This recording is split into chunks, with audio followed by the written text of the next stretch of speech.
Shivaji Maharaj नेव्हीचे founder म्हणून त्यांना ओळखत जायचं. त्यांचं एक व्याख्यान केलेलं आहे इतिहासकारांनी. कसं पाहता एका काय प्रकार नाही त्या का म्हटलं तर कोस्टल एरियामध्ये पण महाराजांचा स्वराज्य तिथपर्यंत पसरला गेला होता.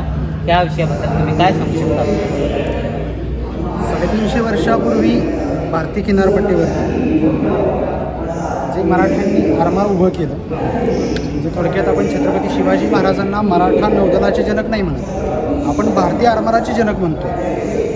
तर शिवाजी महाराज हे भारतीय नौदलाचे जनक आहेत. 350 वर्षापूर्वी जेव्हा शिवाजी महाराजांनी आरमाराचा घाट घातला त्या दरम्यान 350 वर्षापूर्वीच्या त्या किनारपट्टीवरती भारतीयांचं वर्चस्व नाही.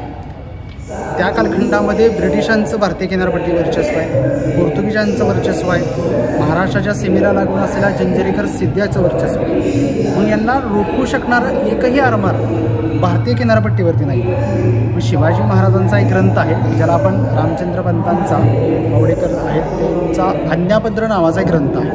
त्यामध्ये आरमाराविषयी एक विस्तृत वर्णन आलेलं आहे. एक प्रकरण पूर्णपणे आरमारावरती आहे. त्यात आज्ञापत्रात रामचंद्र पंत असे म्हणतात, आरमार म्हणजे एक स्वतंत्र राज्यांगच आहे. ज्यास जसे अश्वबल तशी त्याची पृथ्वी प्रजा आहे. आणि ज्याजवळ आरमार त्याचा समुद्र, म्हणून आरमार अवश्यमेव करा.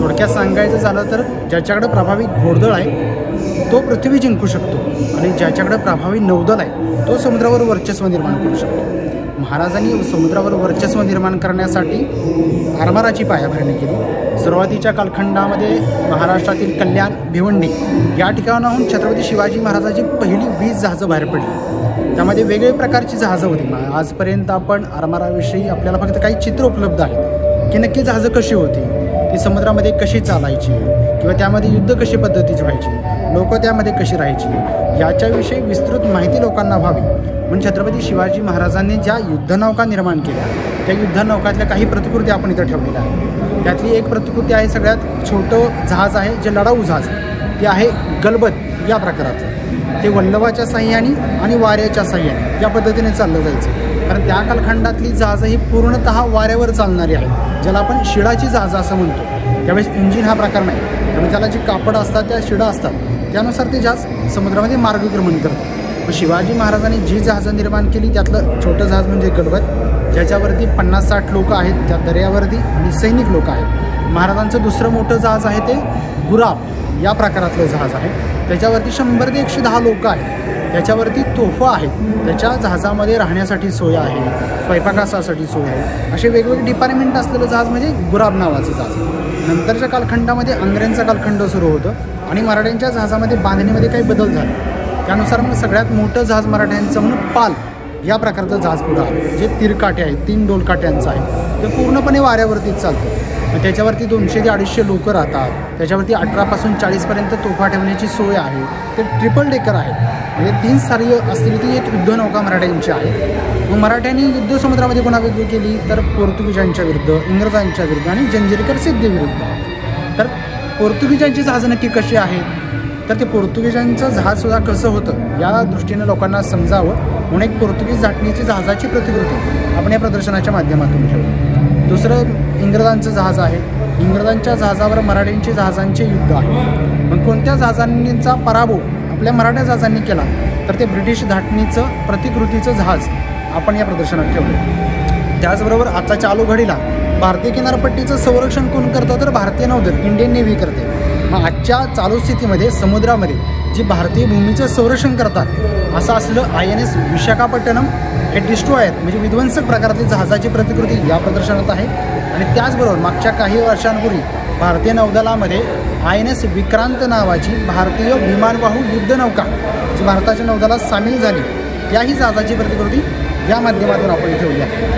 छत्रपती शिवाजी महाराजांनी एक मोहीम काढली होती जी आरमारातली एकमेव मोहीम होती की एक राजा स्वतःच्या नेतृत्वात सिंधुदुर्ग किल्ल्यापासून 85 लहान जहाजं, 3 मोठी जहाजं घेऊन 400 किलोमीटरचा टप्पा समुद्रामध्ये पार करून 5 दिवसाचा अंतर काटून छत्रपती शिवाजी महाराज कर्नाटकातल्याच बसनूर नावाच्या बंदरावरती आले होते आणि महाराजांनी तो भाग जिंकून घेऊन तिथल्या लोकांना मदत केली होती. असा आरमारी मोहिमेचा इतिहास हा छत्रपती शिवाजी महाराजांचा आरमाराचा इतिहास आहे. म्हणून छत्रपती शिवाजी महाराजांना भारतीय नौदलाचे जनक का म्हणतात तर ह्या प्रतिकृती पाहिल्यानंतर, हा इतिहास पाहिल्यानंतर आपल्या लोकांना समजून येण्यास मदत होते. ह्यानंतर छत्रपती संभाजी महाराज पण ह्याच्यावरती खूपच ह्याच्यावरती त्यांनी काम केलेलं आहे. त्या विषयाबद्दल काय तुम्ही? शिवाजी महाराजांच्या कालखंडामध्ये सुबे आहेत. जसं की शिवाजी महाराजांच्या काळात 2 सुभेदार आहेत. म्हणजे महाराजांच्या आरमाराचं प्रमुख काम सांभाळता येते मैनाक भंडारी, ज्यांना सरसुभेदार म्हटलं गेलं. संभाजी महाराजांच्या काळात ते आरमार पुन्हा वाढलं. जे महाराजांनी बांधून गेलं होतं, सैन्य निर्माण केलं होतं, संभाजी महाराजांच्या काळात ते काही पटीनं वाढले. म्हणजे संभाजी महाराजांनी 2 सुभेदारांचे 5 सुभेदार केले. तसेच ती खालची संख्या वाढली, ती जहाजाची संख्या सुद्धा वाढली. शिवाजी महाराजांनी निर्माण केलेल्या आरमारामध्ये संभाजी महाराजांनी प्रचंड प्रमाणामध्ये भर घातली होती. आरमार प्रचंड वाढलं. आता ह्या समुद्री किनाऱ्यावरती लढाई मोवळे ह्या आता सिंधुदुर्ग किल्ल्याची पण आपण हे केलं, रोजगेजांची बरोबर. त्यांचा हो कसा रणनीती कसा होता, राजकारण कसा होता?